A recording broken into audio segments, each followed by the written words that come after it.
یہ عورتیں جو مردوں کی طرح نماز ادا کرتی ہے، یاد رہے مرد اور عورت کی نماز میں فرق ہے۔ ابھی میں احادیث کی روشنی میں مرد اور عورت کی نماز میں 4 طرح کا فرق بتاؤں گا، توجہ کے ساتھ آپ نے سننا ہے۔ پہلا فرق یہ ہے کہ اللہ اکبر کہنے کے لیے جب ہاتھوں کو اٹھایا جائے گا، مرد اپنے ہاتھ کانوں تک اٹھائیں گے اور عورت اپنے ہاتھ سینے تک اٹھائیں گے۔ نبی پاک علیہ السلام کی حدیث ہے کہ حضرت وائل بن حجر سے فرمایا، اے وائل جب تم ہاتھوں کو اٹھاؤ تو کانوں تک اٹھاؤ اور عورت اپنے ہاتھ سینے تک اٹھائے گی۔ دوسرا فرق یہ ہے کہ مرد جب رکوع کرے گا اپنے ہاتھ گھٹنوں پر رکھے گا، زور لگائے گا اور اپنی بازویں سیدھی رکھے گا، لیکن عورت جب رکوع کرے گی صرف اتنا جھکے گی کہ اس کے ہاتھ اس کی گھٹنوں پر پہنچ جائے، اپنے ہاتھوں کی انگلیوں کو ملائے رکھے گی، زور نہیں لگانا بلکہ اپنے بازوؤں کو پیٹ سے ملائے رکھنا ہے۔ بالکل اسی طرح مصنف عبد الرزاق میں موجود ہے کہ عورت سمٹ کر رکوع کرے گی۔ تیسرا فرق یہ ہے سجدہ کیا جائے گا، مرد کے لیے حکم یہ ہے کہ سجدے میں اپنے اعضاء کو پھیلا کر رکھے، لیکن عورت کے لیے یہ حکم ہے کہ وہ سمٹ کر سجدہ کرے، اپنے اعضاء کو پھیلائے نہیں بلکہ اپنے اعضاء کو سمیٹ کر رکھے۔ نبی پاک علیہ السلام چند عورتوں کے پاس سے گزرے تو سرکار نے فرمایا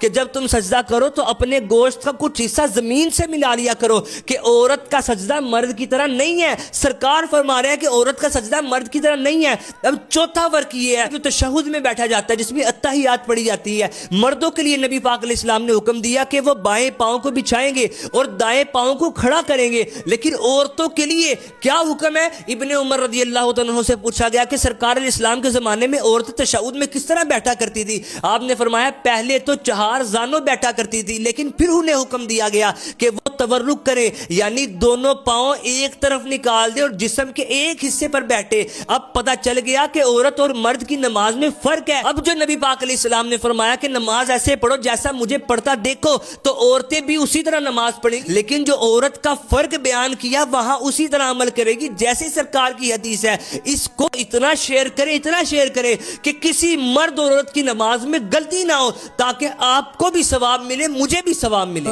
جگا کے